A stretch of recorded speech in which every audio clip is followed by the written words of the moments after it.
Yeah, well, I guess first and foremost in England, you just play so much cricket that you learn a lot about the game and a lot about your own game. And I think the fact that you're always changing between 2020 cricket, 40 over cricket, and 4-day cricket, you learn a lot about that adjustment and changes that you have to make when you're batting and things like that. So. It was a great experience over there, and very much looking forward to implementing the things I learnt in the coming season with Queensland. Yeah, it's hard for me to say, but I mean, I guess you look at your own game first and foremost, and you just do everything you can to perform better. Batters always try and make more runs, bowlers always try and take more wickets. I don't think you can get caught up with what's gone on before or what may happen in the future. You just have to look after your own game and make sure that you're performing as strongly as possible. And I guess the fact that Queensland's been so successful over the last few years, it's very easy to get motivation and to train as hard as you can for the boys in your team, knowing that if you perform well, you're going to be a part of another successful season.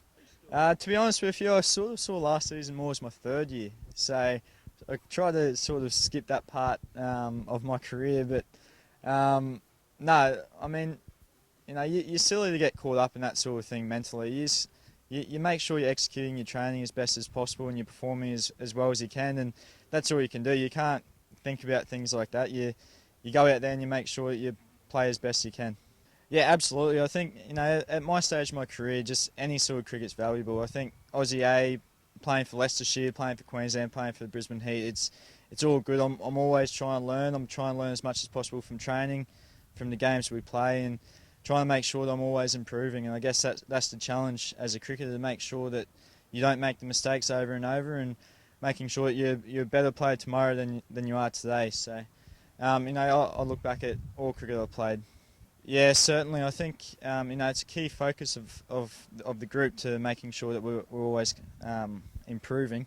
And I think the best cricket teams in the world are always improving, and that's the only way that you can have continued success, because other teams will look at you and try and do things that we're doing as a group to emulate the success that we've had, and we just got to make sure that we're one step ahead and always working as hard as possible to make sure that we maintain it for a long period of time, which it's a massive goal of ours, and I'm sure that hopefully we can continue it in the future.